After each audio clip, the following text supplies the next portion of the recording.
गऊ के द्वारा ही हम लोगों का क्या होता है, पोषण होता है। गऊ क्या है, गऊ को क्या बोलते हैं, माता।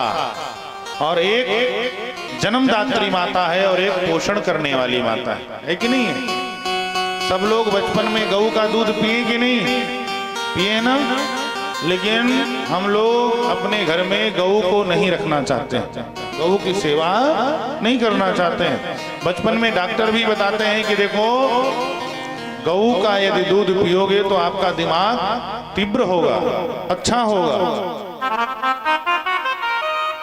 गऊ को यदि घर में रखा जाए तो आपके अधिकतर बीमारी आपके जीवन से खत्म हो जाएगा। आज मैं एक इंटरव्यू में सुन रहा था फोन पे कि एक व्यक्ति कह रहा था इंटरव्यू में कि महाराज जब से मैं गऊ को अपने घर में पाला तब से हमारे घर में बच्चा नहीं हो रहा था। मेरी धर्मपत्नी को और भी तमाम बीमारियां थीं। एंकर ने पूछा क्या बीमारी थी, तो कहा महाराज मेरे घर में बहुत सारी बीमारी थी और जब मैं गऊ को अपने घर में ला करके रख लिया तो मेरे घर में वह सारी बीमारियां दूर हो गईं, जिन बीमारी के लिए मैंने एक 10-20 लाख रुपए का प्लाट बेच दिया तब भी वो बीमारी ठीक नहीं हुई। लेकिन मैं एक गऊ को घर में लेकर के आया और गऊ को पाला, हमारे घर की 100% जो भी समस्याएं थी वह खत्म हो गई।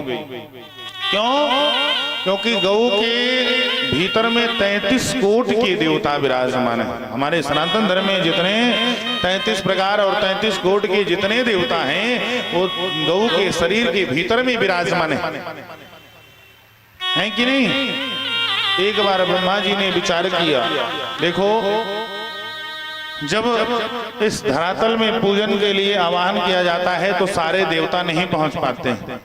ऐसा किया जाए कि यदि कोई सारे देवताओं का पूजन करना चाहे तो उसके लिए क्या किया जाए? ब्रह्मा जी ने कहा गऊ के शरीर में चल करके सब लोग विद्यमान हो जाओ और यदि सारे देवताओं का किसी को पूजन करना होगा तो गऊ का पूजन कर लेंगे और सारे देवताओं का पूजन हो जाएगा। प्रस्ताव रखा ब्रह्मा जी ने, सारे देवताओं ने कहा ठीक है, यदि ब्रह्मा जी आपकी इच्छा है तो हम लोग गऊ के शरीर में चल करके विराजमान हो जाएंगे। सारे देवता लोग आ गए। लक्ष्मी जी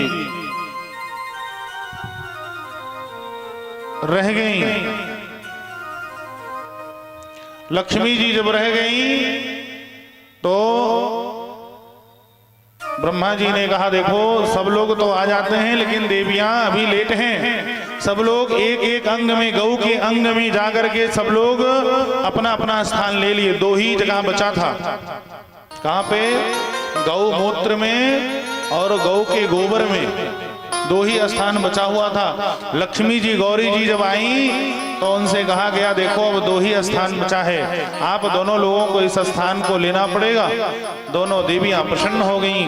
ठीक है, यदि आपकी ऐसी इच्छा है तो हम इसमें निवास करेंगे। इस वजह से भैया देखो हम लोगों के यहाँ जब कोई धार्मिक कार्य होता है तो गऊ के गोबर से लीपन होता है, गऊ का गौरी बनाया जाता है, उसका पूजन किया जाता है कि नहीं पूजन किया जाता है। और जब बड़े बड़े यज्ञ होते हैं तो यज्ञों में पंचगव्य का पान कराया जाता है ना। गाय का दूध, गाय की दही, गाय का घी, गौ मूत्र, गौ का गोबर, ये सब 5 चीजें मिला करके हमारे वैदिक आचार्यगण, हमारे विद्वानगण यज्ञ के करने से पहले वो पंचगव्य का पान कराते हैं। क्यों पान कराते हैं? इसलिए पान कराते हैं कि देखो हमारे शरीर में यदि कोई अशुद्धि हो तो वह हमारा शरीर शुद्ध हो जाए। हम देवम भूत्वा देवम मेजे, देवता का पूजन करने के लिए पहले देवता के समान बनना पड़ता है। सुंदर तरीके से क्षौर कर्म किया जाता है, बढ़िया धोती वस्त्र, धौत वस्त्र पहन करके यज्ञ में सम्मिलित हुआ जाता है। ये सब नियम। इसलिए भैया देखिए गौ की सेवा अपने जीवन में करना चाहिए। गौ तमाम समस्याओं को, तमाम दुख को आपके जीवन से दूर कर देंगी। गौ माता